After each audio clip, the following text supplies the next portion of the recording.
Bonne fête de l'indépendance. Partout où vous nous captez en ces moments, tous les Congolais de partout où vous nous captez, je vous dis bonne fête de l'indépendance jour pour jour. Aujourd'hui, 63 ans après l'indépendance, et Bissoba Congolais, tu bien amené en salle d'analyse pour réfléchir qu'est-ce qui a changé, qu'est-ce qui a marché et qu'est-ce qui n'a pas marché, qu'est-ce qu'il faut te revoir.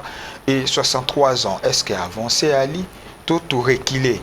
Et si tu reculé, qu'est-ce qui a fait que et quelles sont les méthodes ou les mécanismes qu'on peut appliquer pour tout que de l'Ibosso. Et aujourd'hui, vu que c'est le 30 juin, je venais d'ailleurs à peine de vous souhaiter bonne fête de l'indépendance. Et nous allons faire des analyses avec mon invité sur ce plateau, c'est M. Gérard Kita. Avec lui, on va essayer de parler quoi qu'ils a wapi. Et puis, plus avec lui, tout sur la modification hymne national. Est-ce qu'il y a encore de nouveau aujourd'hui à quoi expliquer Bissot et puis à quoi ça les canisnel ou quoi vous aussi, vu qu'aujourd'hui on n'a pas de temps de recevoir des appels, mais il y a juste un message pour tout le temps parce que elle est tellement important. Voilà, je vous avais dit qu'il est notre invité, M. Gérard Kita. Merci beaucoup. Bonne fête. Bonne fête de l'indépendance congolais nyonso partout et Sika Azali. Est-ce qu'aujourd'hui, il y a un beaucoup de détails, 63 ans après, tant que à la Congo, est-ce que tu as avancé tout au reculé? Bon, nakolo bate que tu reculé. Parce que tu reculé, ça veut dire on avait fait un pas et que tu reculé. On n'avait pas fait le pas là pour te reculer. On n'avance pas. Donc, pour Nanga, tu reculé dans la de parce qu'on n'a rien fait. Ou que tu commences à 3, que tu reculé à 2. Donc, pour Nanga, on n'a pas avancé. Qu'est-ce qui a fait que tu as avancé? Ce que tu as avancé, pour Nanga, il y a les bosso, il y a conscience. Conscience à les bosso, il y a mis balai. Na télémélango hymne national. Très bien. D'ailleurs, il y a un des sujets. Nazo télémélango parce que nous avons ça là, tout ça est basé dans l'hymne national. L'hymne national, il y a quoi prière, il y a un beau cannabis. Aux la catholique, aux la chrétien, aux la musulman, aux la réunion, même si tu es laïque, mais na kati ya hymne national, ce qui veut dire que pour Nanga, nous avons condamné l'hymne national parce que nous avons des intellectuels, mais à l'époque, il y a tant on a c'est différent. Très bien. Rapidement, tu attaques ici, tu appliqué aux méthodes de journalisme, tu as une attaque. L'itnayo, à chaque fois, tout cela, on a eu plus de modification, il y a une nationale. Est-ce qu'il faut tout modifier une nationale et pourquoi il faut tout modifier?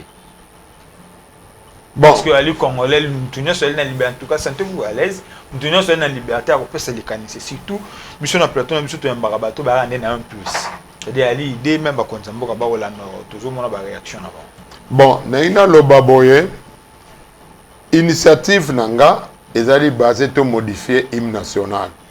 Surtout talibé ba pays ming na monde, chaque hymne national est signifié ka événement ya mboka na bango. Très bien. Alors ya biso pe photo signifie événement na biso. Identifier même identifier ka temps, identifier ka situation ba viva na ndenge baza na ba projet na bango. Na hymne national mais ya biso surtout talibé l'hymne national, il est conjugué en futur, dans temps futur. Au temps futur, dans d'autres éléments, parce que jusque-là, temps futur, ils ont foutu. Parce que Mututu, c'est basé dans temps futur, dans le sens que nous bâtirons. Nous bâtirons. En tout cas, on a présent bâtissons. Donc, Mutu, il va bâtir dans le présent. Que lui a bâti. C'est ça que nous voulons. Tout on a présent. Sauf que plus loin, nous assurerons. Nous assurerons. Ok. Au moni oyoya, nous bâtirons. Nazo senga. Ce n'est pas ça parce que mokonzi aza mokonzi mais ye moko akosala nyonso te. Très bien. Nazo senga na ba congolais nyonso que ça soit ya diaspora que ça soit ya kati to luka to bâtir mboka na biso na présent donc que nos projets se réalisent projet dans le gouvernement à long terme. Il y a des projets qui se font peut-être 30 ans en avance, 20 ans en avance comme on voit les autres pays mais quand nous faisons ces projets-là, il faut que nous arrivions à réaliser ces projets-là. Mais ce qui fait défaut, projet Kobanda, n'a pas exemple, projet aéroport, poste de pierre, ça demande. Déjà, et ça nous bâtirons. Donc c'est ça. Donc nous voulons aussi Pierre Lelo, peut-être après 6 mois, tout le monde exécution, c'est à ce moment tout le monde est comme à présent. Mais ce que comme on voit, 5 ans, 10 ans, ce n'est pas ça parce qu'il y a des gens qui ont vu ces projets et ce que mon angle de Bakoufa. Alors, tu peux sa chance de mon réalisation, c'est quelque chose de très important. Tu peux sa chance, tout le monde a pour l'objet, pas seulement lobby. Parce que demain, ça ne nous appartient pas. Demain appartient voilà, on ne sait pas ce qui va arriver demain. Ce que nous vivons, le présent, c'est ce qui va pouvoir nous permettre à que tout le monde, quand même, on dirait au coup finance, on a de mouton, voilà, quand même tout le monde a réalisé sur de mouton. Quand même, avant mon tour, ça fait quand même. N'a pas exemple. Batumusu Bakoufa, on a démocratie. Mais bisous de grâce n'a pas Nzambe. Tout le monde est démocrate. Tout le monde est évolué.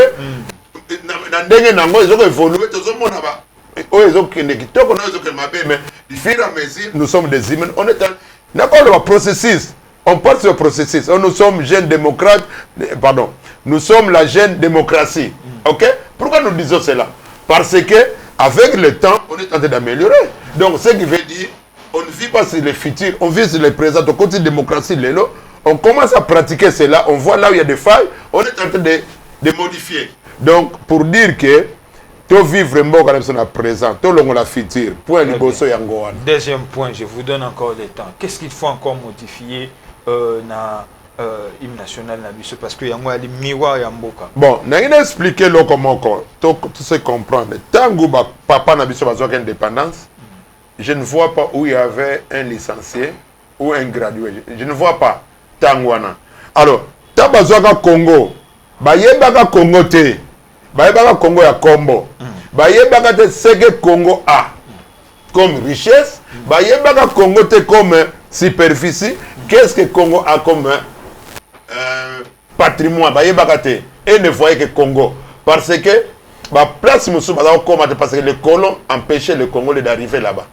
Alors, mais tant que eu indépendance, na mayele na bango, que non, dans le futur. Dans sens nini donc, bana na biso, bango va se sacrifier. Va se sacrifier pour le futur, va se sacrifier dans le présent. Donc, biso peut tout se sacrifier dans le présent pour ton. Donc, papa na biso va se sacrifier pour le futur est la meilleure. Raison à laquelle nous bâtirons. Parce que nous avons sika. Dans ma boka va Colombe. Si tango batu va vivre dans Congo. Réalité. C'est à ça qu'on devait changer parce que tango zoka Congo. Oye baka population. Ndenge vivaka te ogéraka te oyebi administration te oyebi économie mboka te oyebi richesse te donc tant qu'on découvrir c'est à ce moment il faut mettre en présent parce que au moni réalité ya mboka réalité ya richesse na biso réalité ya civilisation na biso réalité mentalité na biso c'est à ce moment là vous allez commencer à modifier petit à petit selon l'évolution du temps. Très bien, merci beaucoup. Il y a des bouts congolais, il nous parle de son, il y a terme, il y a la phrase Oyo, ils ont englobé une nationale, dressons nos fronts, longtemps courbés, nous sommes toujours courbés. Il y a encore un terme, l'émission passée, tout ça, qui ont le créé, qui va réagir tellement ébélé. La ligne n'a pas son mot m'expliquer, parce que tu as un peu ça qui se passe autrefois, peut-être que je vais comprendre dans le mal.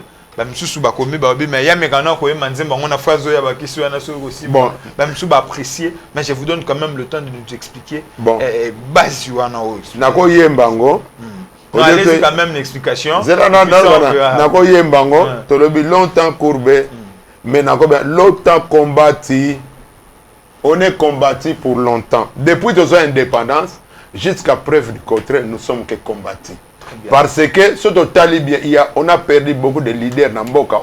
Parce que pour la convoitisme et la richesse nabiso. Donc le combat c'est ça. On nous dit, vous voyez quand les gens disent que, quand nous disons nous-mêmes longtemps courbés, na yebi contexte bazula yango te menga selonga na monde lelo toko lo basute toujours longtemps courbé parce que on était courbé avant la colonisation. Mais toujours indépendant. On ne peut plus être toujours courbé. On devait être debout. Mais quand nous voyons la réalité en face, moi, je comme debout, parce que moi, je comme debout, on est combattu. Alors, il faut exprimer, et là, on n'a pas battu. On est combattu pourquoi? Biso mususu to vivre na combat malgré tous les victimes physiquement, mais tous les victimes parce que bandeko nanga bazokufa na est pour na yango, pour na bonini, pour na richesse. On nous combat pour ce qu'on a. Alors, moi je souhaiterais éviter longtemps courbé parce que longtemps courbé parce que tout le moni bango moko courbé. Bon, mais quand nous commencerons à dénoncer, et quand nous commençons aujourd'hui à dénoncer que nous sommes combattus et quand on a hymne national na biso, analyser hymne national na biso. Pourquoi les Congolais ont changé leur hymne national? Place à longtemps combattu, ont longtemps combattu. C'est juste pour prouver en face à monde que réellement on était agressé, combattu à plusieurs fois. Ok, comme diplomatie au président Sala pour la situation dans l'Est. Il faut ensemble hymne national. Moi je crois na beleli comme na pesi mbela pour na likambana tokende na dikitotika likamba longtemps courbé. Ngana za na courbé te. Mais ngana yibi na za combattu.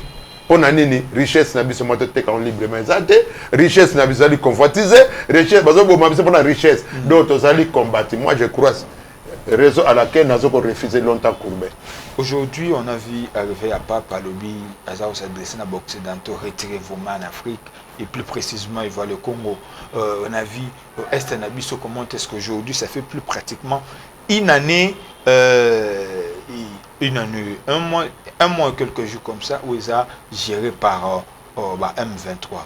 Est-ce que, pour changer phrase, est-ce que vous avez une manière de dénoncer ou vous avez une manière de lobby et puis vous avez sans impact? Bon, au moni na Chine, Mao Tse-tung a changé la Chine. Si la Chine est aujourd'hui comme ça, et c'est développé, il est il y a Mao Tse-tung, ok? Donc, Panabiso, et là on a mon amabé Panabiso à Congolais, Mokonzi, un exercice ou bien au pouvoir, à cause de décision, à cause de idée. Mais tu as une idée. Donc, et là, on a regretté nous cherchons quelque chose du fait que yo aux opposants. Tu veux toujours faire voir aux gens que l'eau est bien. Tu veux toujours faire échouer l'eau. Je ne parle pas de continuance. Donc, je parle de tous les bakonzi. Ils ont indépendance. Ils étaient toujours combattus. Mais moi, je trouve dans les autres pays, quand le président au pouvoir, ou bien ceux qui gouvernent dans le pouvoir, idée, les autres analysent l'idée. S'il y a des bonnes idées, des idées constructives, continuer. Mais pas na biso to mona ka ce kaka idées bien.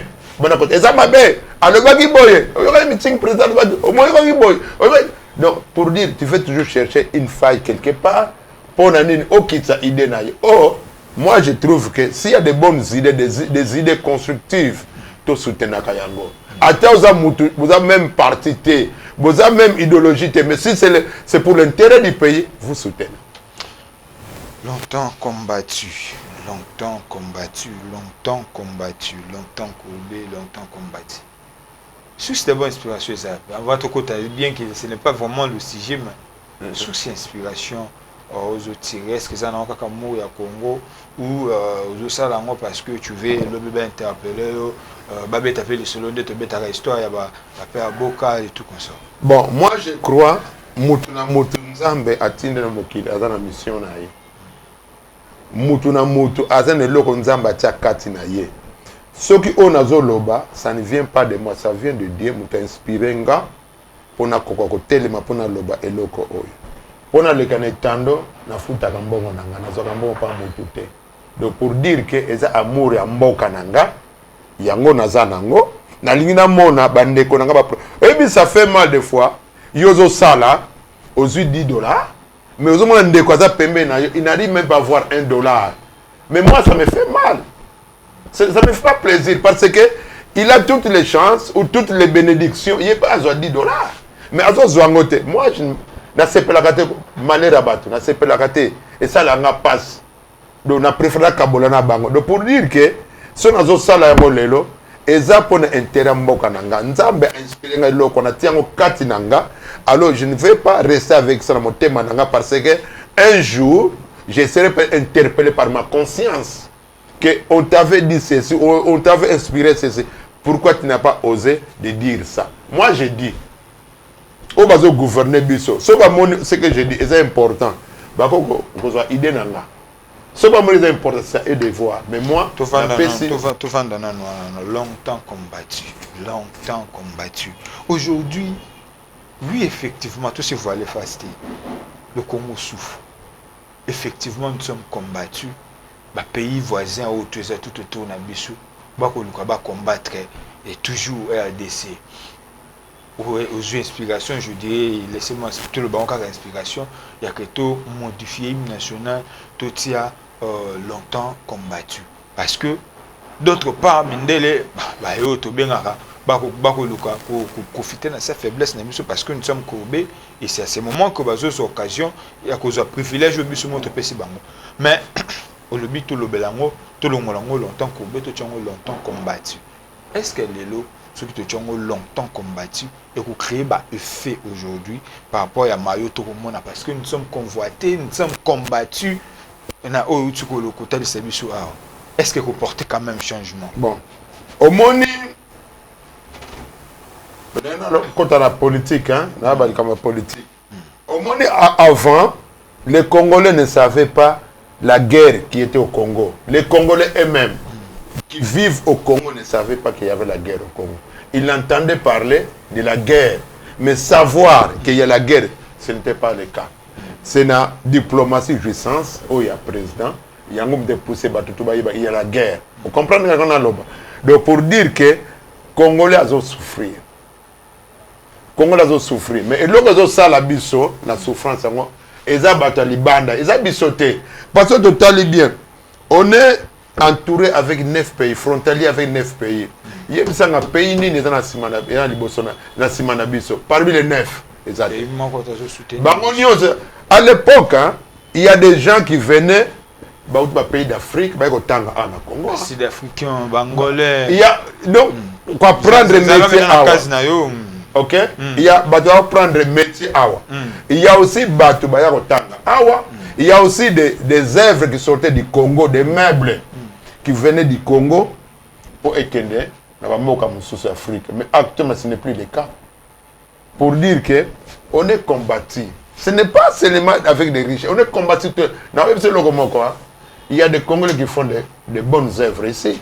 Des bons meubles, des bons architectes. Il y a des bonnes histoires. Mais Batu, on préfère à que soit Libanda. Et ça, ce n'est pas pour combattre Bisso. Bisso, on a payé. On nous amène des histoires. Oh, yo Bisso. On meuble 3 mois après Boukane, mais il y a ton frère qui fait des meubles à côté qui durent longtemps. Vous ne voulez pas. Il y a ton frère qui fait des histoires, des bonnes histoires. Mais et ça combat. Si vous battez un combat, il faut qu'il y ait un coffre. Non. Combat. Donc on est combattu. Combattu. Donc tu as dit que parce que ça, tu as une explication claire par rapport à ça. Longtemps combattu. Oui. Tout à l'heure, le combattre Bissou. Mais si nous revenons ici dans Mboka Congo, on voit qu'il y a des Congolais eux-mêmes. Peut-être 2 fois, je dirais, en fait, Bissou Moba Congolais tout combattre. Nazala clair, toujours peut-être quand on a politicien. Talba politicien na biso le tala vie, tu as le local on a 2 classes. Tu as la classe riche, la classe pauvre. Or, sur d'autres cieux, ils ont la classe riche, la classe moyenne et puis la classe pauvre. Mais il n'y a que 2 classes chez nous. Il y a la classe riche, la classe pauvre. Au monde que Bateau Baza s'enrichit plus, ce sont des politiciens. Et Bateau Baza s'appauvrit du jour au jour, et ça peuple. On montre que plus le peuple a combattu, toujours à travers les dirigeants, on peut dire ça autrement. Bon, maintenant, question mon corps. On est bon répondre. N'a une question mon corps. Il y a le but que le peuple doit souffrir. On va souffrir. OK? L'Iwatanga y a répondre riche na pauvre. Et pour nagate. Donc pour dire que ceux qui bakanisaka ndenge wana eza erreur. Vanité de vanité nyonso ya vanité. Eza erreur parce que ngaza na makila na nzoto oyo peut obenga mobo oyo asimbaka $10 te asimba $1 aza pe na makila oyo asimbaka te azolala nza aza pe na makila. Des fois yo obeli aucun hôpital bayebi ce groupe sanguin na yo correspond na yo te il faut toluka bakezo ata makila ya pauvre oyo néglige makila na esungi yo. Qui est riche? Yo to ye. Ouais, mais il est pauvre. Hein? Mais na makila na ye aspect sur vie. Alors pour dire que riche, riche, on va dire riche, c'est lui qui soutient les autres, les pauvres.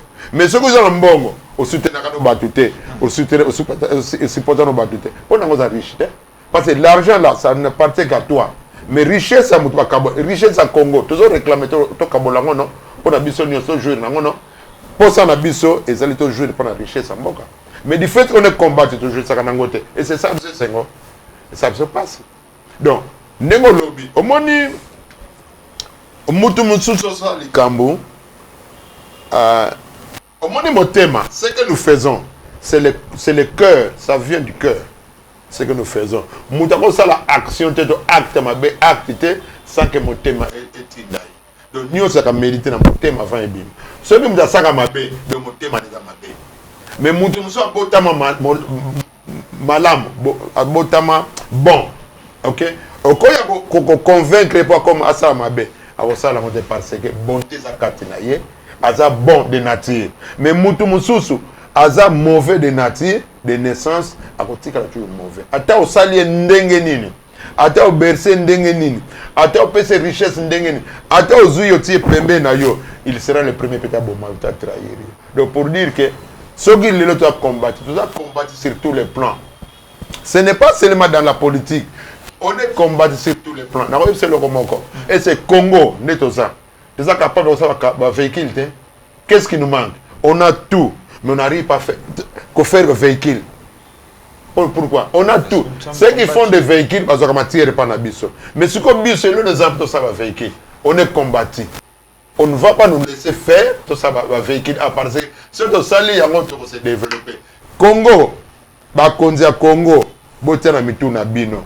Surtout arrivé au sala plein kitoko pour te réussir mboka na biso tous esprit à combattre on est combattu oyebi mutu soka yebi des esprits kende nazo kende ba ko betanga to ba betanga déjà mais tant que l'esprit soka ko esprit au gagner hein mutu azali a perdre d'avance azali esprit au gagner pour yebi que naza na déjà perdre attends la poli nanga bato et ça on le mais je vais faire un exploit na gagner.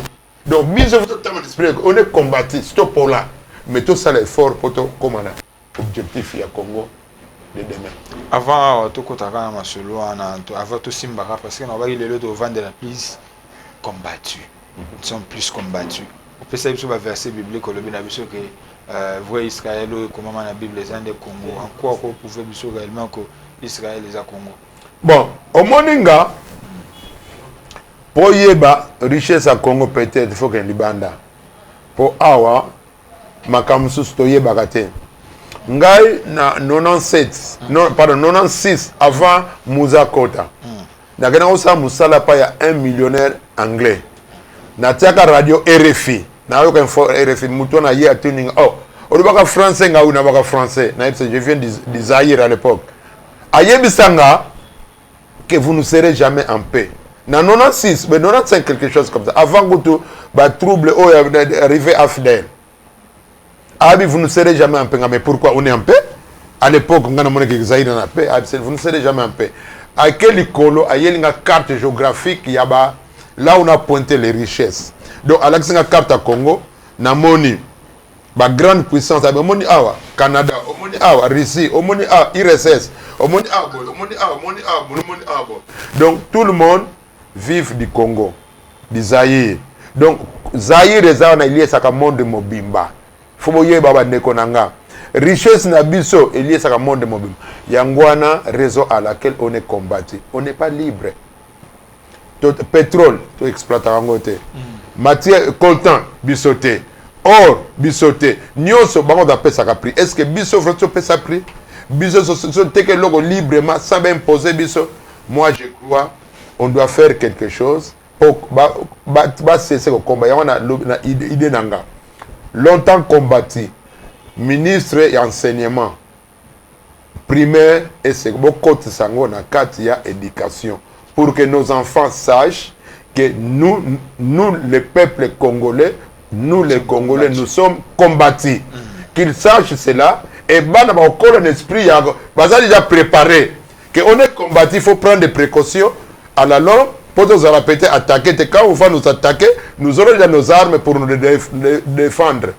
Donc, je crois, et c'est le mot très important, parce que le pays Moussous, je ne vais pas faire la publicité du pays Moussous. Comment enseigner bango que ma belle wana Congo ya bango. Alors,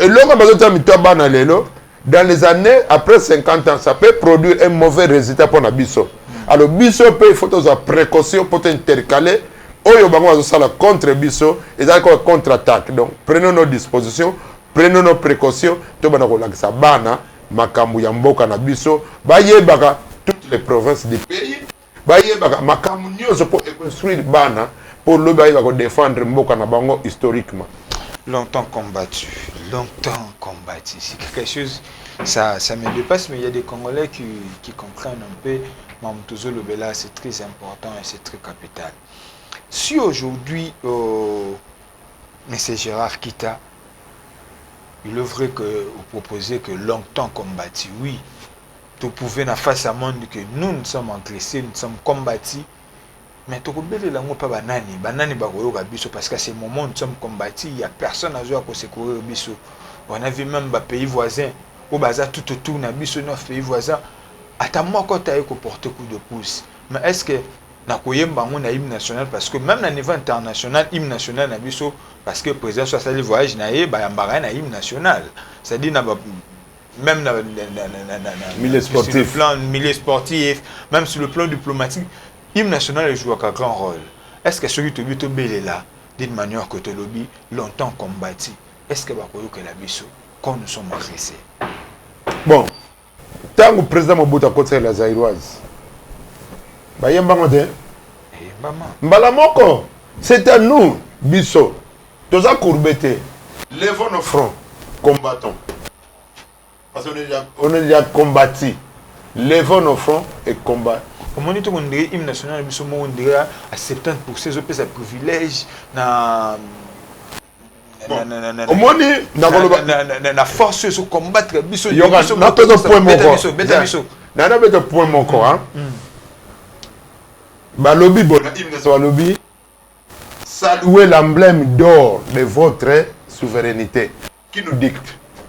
C'est comme s'il y a quelqu'un. Il y a quelqu'un quelque part qui nous dit vous alors que saluer zalaka na kati wana po ko bima libano ndeke ko kini mbani kota caméra inspiration zo ya allez na bona te op omoni na hymne national ba yembi boye saluer l'emblème d'or de votre souveraineté. Là bien to analyser hein to tanga monter à niveau de tina to se comprendre quand vous dites saluer deuxième personne du pluriel. Il y a quelqu'un qui vous parle. Qui vous parle. Voilà. À l'objet, saluez-vous. Donc, eux nous disent de nous saluer, de saluer l'emblème d'or de votre, ami de votre. Donc, pas de nous, pas de nous. Il y a bino. Il y a une indépendance. Mais il y a saluez-vous, donc saluez l'emblème d'or de votre souveraineté.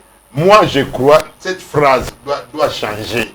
Qu'est-ce qu'on peut mettre là? Pour moi, saluons l'emblème d'or de notre souveraineté. On doit changer cette phrase. Parce que, est-ce que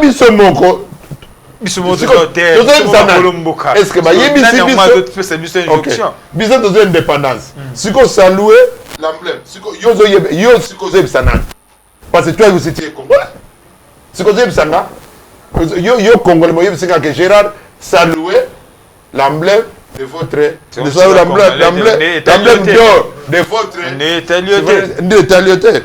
Alors moi je crois cette phrase doit changer. Faut comment saluons l'emblème d'or de notre souveraineté. Tout le monde la vôtre et tout le monde la deuxième personne du pluriel. Que ça devienne première personne du singulier, du pluriel. Tout peut s'allumer bien.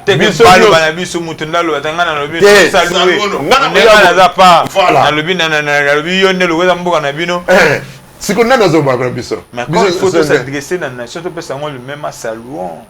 Non. Saluons parce que ça bien biso. Saluons parce que moi aussi je fais partie voilà. de ma nation. Parce que on a d'abord battu que on a des équipes, jouer n'est qu'à équipe, dans le à jouer vous-même. Non, jouons un bon football, jouer un bon jeu. Bon gars, je suis parti hein. Saluons. Donc pour dire que bilo que c'est belé na hymne national, il faut revoir Rango. Botoye awa, nous peuplerons ton sol. Sol anan. Tu t'adresses à qui? Pourquoi pas nous peuplerons notre sol? Parce que les abyssaux. Donc, et comme le cola, indépendance, on n'a pas fait ça bissoter. Je sais pas si dicter bissoter. Ce que nous peuplerons ton sol. Ou nous peuplerons notre sol. Et nous assurerons ta grandeur. Donc, nous peuplerons ton sol. Ce n'est pas nous. Ce n'est pas nous les Congolais. Parce qu'on nous dit, moi je suis Congolais. Un étranger me dit, nous peuplerons ton sol. Tala, oui, le nom. Tala, ma cambe belle de Rambok. Tout ça pour analyser. Il faut analyser. Nous peuplerons ton sol. Nous, ananan. Ton sol, nous peuplerons ta maison. C'est comme s'il y a quelqu'un qui peut s'injonction. Ok. Allez, c'est quoi? Ceux qui battent comme faillir Bisso. Mais tout le monde. Et Bisso peut te remettre le bélan. Nous peuplerons ton sol. Et si quoi? Constitution na Bisso peut. Moi, Mouké, Nazo, mon à l'okola. Bapa, bah, comme il profiter nango. Donc, ah ouais, on m'a dit. Il faut tout analyser. Moi, j'ai fait des analyses sur ça. Nous peuplerons ton sol. Ce que nous peuplerons notre sol. J'allais croire. Non, c'est normal. Mais, bah, lobby bien. Nous peuplerons ton sol. Et nous assurerons ta grandeur. Qui va nous assurer la grandeur? Cette grandeur-là qui? Ce n'est pas nous. Parce que, bah, lobby awa. Nous peuplerons ton sol et nous assurerons ta grandeur. Nous, c'est qui?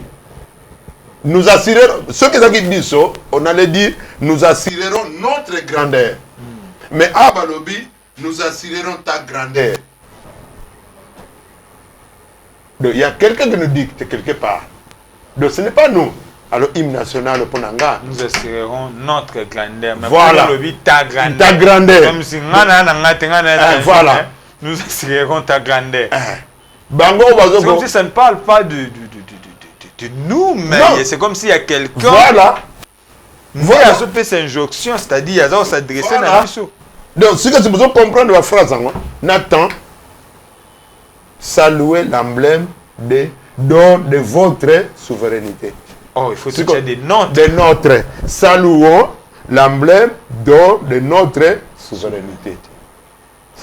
C'est une bonne phrase où tout le monde peut comprendre que c'est nous qui parlons, c'est nous qui parlons de nous-mêmes. Nous parlons de nous-mêmes. Mais ici, ce sont eux qui parlent de nous et qui nous donnent des injonctions. Et c'est par là, on est toujours courbé. On n'arrive pas à comprendre qu'on est toujours courbé parce qu'on nous donne des injonctions ici. Saluez l'emblème d'or de votre souveraineté. De votre souveraineté. Donc, il y a quelqu'un qui dit ça. C'est moi qui dis ça. Voilà. Donc ça ne me concerne pas. On appelle ça des musicatés. Occidentaux, lobby. Saluez l'emblème d'or de votre souveraineté. Donc c'est que votre nabiso. Ce que c'est nabiso, saluons l'emblème d'or de notre souveraineté. Ok, j'en passe. Nous peuplerons ton sol et nous assurerons ta grandeur. Donc, balobi boye. Bango bako tondi samboka na biso. Hein? Balobi bango. Nous peuplerons ton sol. Parce que peuple, ça veut dire bateau. Bango peuple, donc, bango peupler mboka na biso. Nous, banani, bango. Nous peuplerons ton sol et nous babi ton sol et bango bako assurer grandeur na biso. Vous comprenez le quoi? Est-ce que vous comprenez ou pas? Mututu à comprendre le quoi. Parce que tant de yembaka, peut-être le yenge sentiment il y a mélodie, aux hommes pam. Tu comprends au bakomi yangoyo. Mutalobi nous bango hein, balobi bakotoni c'est la mabele, bakotoni sa mabele na biso. Et si manango bako assurer grandeur na biso banane. Parce que je ne sais pas ceux qui bazoloba awake papa na biso mais bako conjuguer na ndenge wana de parce que ezali biso na papa nanga nous sommes tous des Congolais nous sommes tous des Congolais nous devons parler nous tous un seul langage ou ezali que nous très bien merci beaucoup je veux dire ceci si aujourd'hui nous peuplerons ton sol ok. Soit tu peux une hypothèse, que indépendance. Maintenant, ils ne sont plus. Qui vont peupler le sol? C'est nous-mêmes. C'est nous-mêmes. On doit changer. Non, d'abord, c'est nous. Parce que quand tous on a contexte, il y a une nationale, il y a un mot. Parce qu'il y a quelqu'un qui nous dicte. Indépendance. Mais si on dicte, on va Congolais. Bon, si on indépendance, nous peuplerons. Ok? Mais aïe à ton sol. Mais quand il dit ton sol, ça n'a pas de sens. Parce qu'un Congolais ne peut pas dire à son frère congolais que Ngana peuple n'a pas tiré sol. Non. Parce que moi je ne peux pas dire à mon confrère toi tu es là, tu es congolais que Ngana pas tiré ma belle na yo. Si j'ai cette capacité là, peut-être que n'a pas tiré ma belle na biso. Est-ce que ça nous appartient? Ah, est-ce que ça nous appartient? Très bien, merci beaucoup. Il est déjà, je pense que nous sommes arrivés à la fin. Retrouvez-nous encore le mardi. Merci aujourd'hui, vu que ma terre a belé. Dans mon message, j'écoute tellement, mais mardi, au fond, le téléphone, toujours c'est le même sujet. Parce que c'est très, très, très important. Le ben abino qui est le lot au vent de la rare. Je fais ce que je vous avais promis, que tu revends de la rare, mais à sentir le lot soit mon monsieur Bimi. Ça, il prend vraiment un temps, il prend son temps, il a préparé, pas que tout ça, là, on a un sentiment où, Azo dénoncer, Mambo Azo dénoncer, pas qu'il le fait. Il a besoin d'un poste ou il a besoin, quoi que ce soit, non, par rapport, il dénonce par rapport à l'amour, et il a découvert que dans l'hymne national, il y a certaines phrases qu'on doit revoir. Pourquoi pas tout revoir? Pourquoi pas? Et moi, je me pose la question, pourquoi est-ce que lorsque le président Mobutu est directement la Zaïroise et qu'est-ce qu'ils ont remarqué et qu'est-ce qu'ils ont modifié dans le cadre de la Zaïroise? On a vu la Zaïroise, l'hymne national et debout congolais, c'est des choses très différentes. Alors que la Zaïroise, Balobeli, à 98% le présent, mais surtout dans debout congolais, Balobeli, tout à 92%, nyonso, ils en ont futur. Allez-y. Tout le monde qui réfléchit aujourd'hui, c'est le 30 juin, tout le monde qui réfléchit par rapport à ça. Mais c'est Gérard Kita, il est vrai que nous sommes arrivés à la fin, mais j'aimerais que toujours dans ça, n'a pas point haut soulever, nous peuplerons ton sol et nous assurerons ta grandeur. Et ça, le roi, moi, devant tout ce qui est de coup. Botin d'absolu, question, botin d'absolu, message, nous répondre, beaucoup de options dans WhatsApp, donc on répond le mardi. Et nous peuplerons ton sol et nous assurerons ta grandeur. C'est ça, le côté sur les lots. Non, mais le monde doit. Tous à la bateau, tous sont appelés dans le sens il y a humanisme, dans le sens il y a makila, il y a congolais. Parce que tout le monde a c'est un zamba à la congolais, c'est ça choix un zamba. Surtout si on a tout mes canaux ça analyse. Parce que parce que bon, c'est pas congolais, qu'autant il rend la vie se peut un peu moins passer. Il dit congolais tant on a pas parce que tout en mode raisonné bana ba wole nini, faut na futa ndakwa batou. Il donne plus le temps dans le travail. Mais tous mes canons qui ont le 30 juin, tous mes canons qui réfléchissent, nous peuplerons ton sol et nous assurerons ta grandeur. Il y a quelque chose, moi j'ai compris, c'est très très important. Longtemps combattu. Je vous donne quand même 2 minutes. Bon. Qu'est-ce que vous avez? Parce que ils ont pour soulever. On peut se soumettre qui nous sert sur la recherche. Le mardi, quand nous serons ici, là maintenant nous serons face à un point de vue par rapport au l'autre côté de la matière. Pour moi, interroger les activités. De côté matière parce que le vendredi et le mardi, on va encore illustrer d'autres points de vue. Allez-y, je vous donne le temps. Ok. Je m'excuse. C'est en 1960 que Debout Congolais a été officiellement introduit dans la population. Et là, on a loba. Au moni, mindele ba loba boya. Ceux qui ont pu mettre africain nouvelle, il faut comment? Pour africain, il y a un té. À toi, tu es million à 4 ans. Na 4 au commis boké non? Va quelque part au Gabon, on a tout comme ça. À Talika, à Bouaki. Oh, il y a de bonnes nouvelles. C'est que je veux dire. Oh, Bissomo, tout ça, c'est lié. Le côté ça, solution, on a beaucoup parce que Bisso, hymne national, ils ont lié Bisso. Ils ont le au Sala Pacte. Parce que y a mon lobby, tout ça longtemps courbé. Si tu as longtemps courbé, si tu s'est relevé quand la phrase levons nos fronts. Si tu as levons nos fronts. Au pouce de Babi longtemps courbé. Mais tu as levé le front, ça se courbé. Alors, esprit on est là tabiso. Il y a longtemps courbé. Il y a un moni. Ce n'est pas une malédiction, mais dans le Congo, les Congolais ne progressent pas. Les Congolais n'avancent pas sur tous les plans. Nangamo pe na 4. Pourquoi je dis Congolais nga pe na 4? Les logos simba $10,000. On lui dit na business, na kobanda loco boy. Mais lobi na kokwe ya kaka. Mais qu'est-ce qui fait?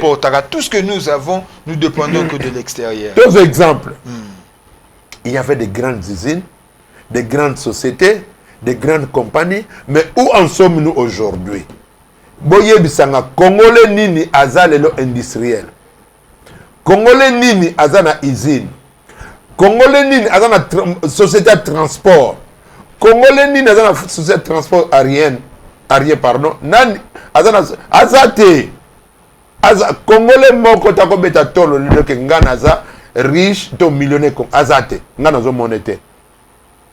Tala, tu as changé l'hymne national, ma caméra changé. Très bien, merci beaucoup. Tu peux sa chance dans la modification hymne national, peut-être qu'on changer parce que c'est très important. Ça fait très mal. Ceux qui te le bamboué, pas que tu le on a ce sentiment, non, parce que tout ça pour ça Congo est changé. Tout ça pour ça Congo est changé. Et qu'on changer ce qui yo nanga te télémé te conscience. Et qu'on changer ce qui yo nanga te télémé te conscience et que te modifier en autre chango na présent. Parce que ça ma phrase me voyez mokilo yo otoza na bino nanga o monde mobimeza ko exister et ça l'a créé na liloba. C'est-à-dire liloba oyo ko suye pe vina yo. C'est-à-dire ko loba omi la ke la mam ozomi la ke la mabe sans le savoir ce qui baby sauter ko zo lobeza mabe oyo lobe ko créer loba préjudice. Les cambo peut-être tout le monde a président ba ko yaka mabe des fois peut-être que to souci les cambo et ça des fois automeka tu appliquer kango de temps en temps to vandi na ngoto lobaka yango to yembaka yango mais to yebaka profondeur na ngote to yebaka profondeur na ngote. Voilà pourquoi des fois certains problèmes comme la biso. Voilà, nous sommes arrivés à la fin, M. Gérard. Je vous donne quand même une minute pour clôturer. Bon, naina le baboye bandeko ce qu'on conjuguer verbe to yebaka temps nous conjuguons il y a le temps passé, temps présent, temps futur. Le passé pour moi c'est l'histoire. Les présents, c'est ce que nous vivons. Les futurs sont des projets. Alors, tu vas distinguer le temps. Pour nous, tout ça, même verbe, va-t'en, vas-y, c'est différent. Tant au lobby, pas motu, tant c'est respect, mususu, il y a que dénigrer. Alors, pour ceux qui ça, dans 5 ans congolais, tu as un examen, il y a salué l'emblème d'or de notre souveraineté, saluons et peuplons. Donc, tu étudiants ma casse, pour te peut-être ou bien. Donc, nous saluons. Nous saluons, tout ça saluer. Nous peuplerons notre sol. et nous assurerons notre grandeur. Votre sol. Et non, nous assurerons ta grandeur. Donc c'est eux qui vont assurer, qui assureront. Au lieu de nous assurerons votre grandeur, nous assurerons. On ne sait pas quand. Alors, na pesi mbote mingi na madame Nanga Solange Kintia parce que na je suis tellement désolé le mardi, je vous promets le mardi, on va recevoir des appels. Le mardi, alors nous sommes longtemps combattus. Tout me cas qu'on vend de la on a promis que le autre vend de la on te vend de la Mathieu Msusoye moi quoi il rejeter collègue ça m'appelle les athées parce que mais le mardi tout ça là tout sangisa nyonso et puis tu recevoir appel pour sa point de vue par rapport il y a 2 points à tout soulever et puis